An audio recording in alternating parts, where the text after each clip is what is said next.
This is absolutely an insane crosswalk.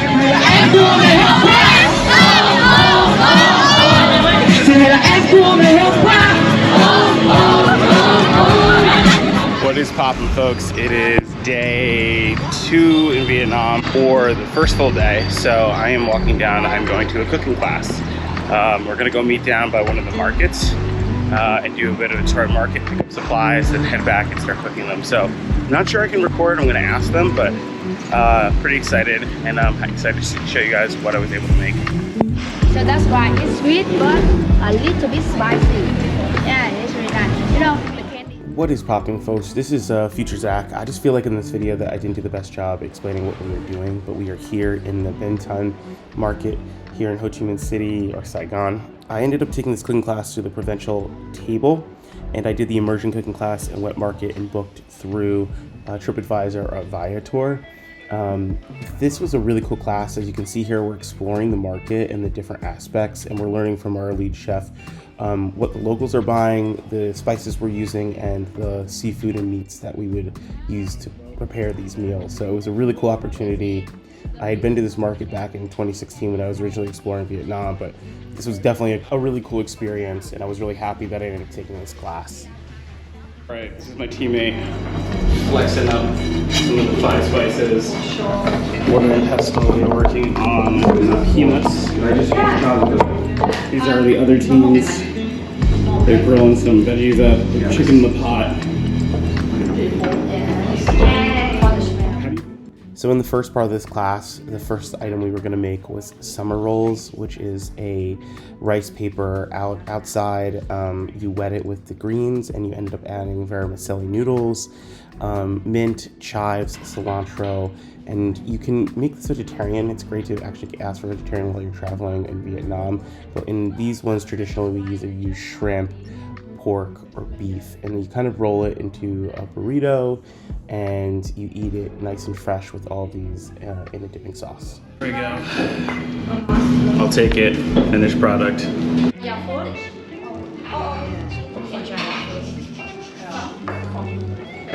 Came out pretty good. Okay. Sauce is good.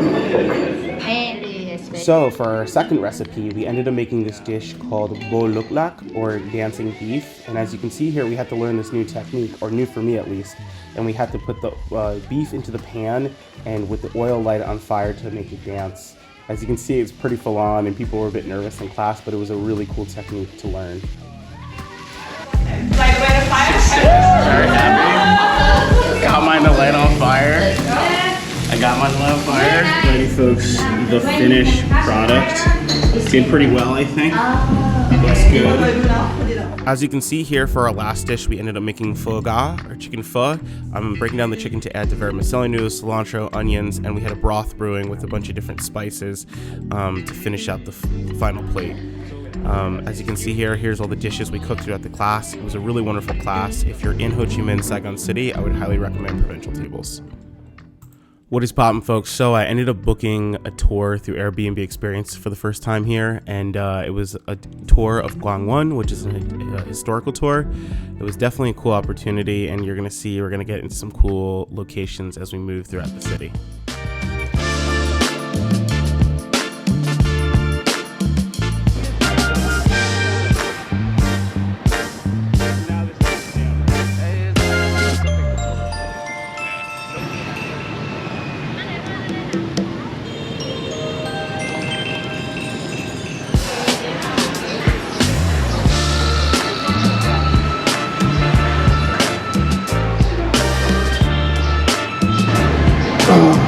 This is so sweet. There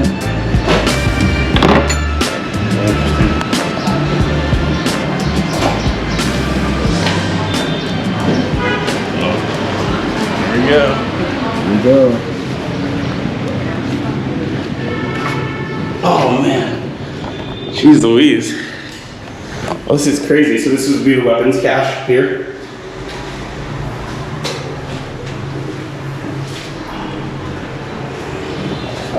Yo, this is nuts. So this is the bunker down below, coffee shop that we had lunch in, and this is where the weapons cache would have been for where they kept all of the Russian weapons that they brought from Cambodia down here in the cellar. And as you can see by the way we came in, there'd be hidden under a floor, probably under a rug or something like that. And this whole tunnel goes all the way out to the outside like a basement. You can go upstairs. Yeah, there's the ladder right there. Yeah, I see it back here. You can go upstairs from the ladder. Whoa, okay. It skips a whole floor. You gotta climb this ladder. Let's see if I can do this with one hand.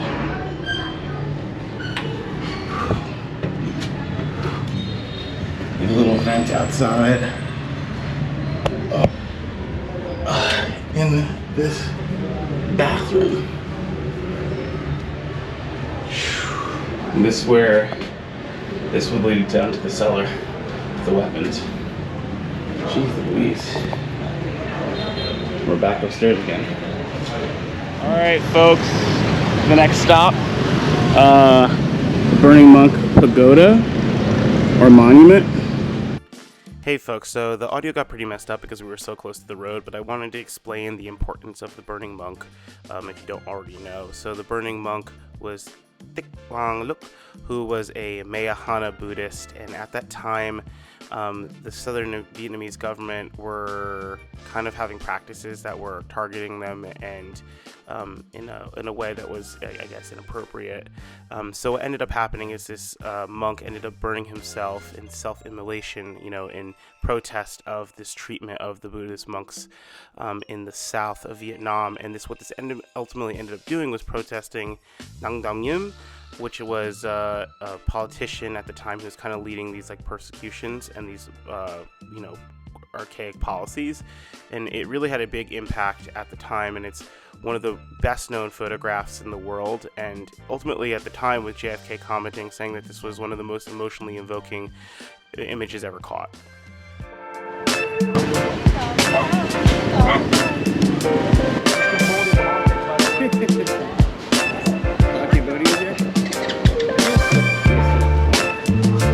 I'm Tony. This is Tony. He's been giving me the tour today. He's been excellent. He's A1. So if you guys are here in the city, holler at my boy. But he's going to walk us through a few things here about the temple and help me out describing in his own words. So, So basically, right now we're inside the temple, right? So if you look at the gate in the front, this is the gate. So basically, we are allowed to use the gate. As a guest, we can use the gate here. But one more time, inside the temple, you can see another gate. So we're not allowed to use this one. The gate is for the gods. And if you know that before you step into the temple, there's a stair. The stair inside the temple, usually the last step of the stair will higher than usual. So whenever you step into the temple, you have to look down for your feet because you don't want to fall down, right? You don't want to be fall up. So whenever you look down for your feet, it's like you bow your head. You show your respect to the gods inside the temple. So what he's referring to is this step right here. This is an exaggerated one. This is on the God's entrance gate, but it's so that you automatically bow your head as you're walking through to be, show respect.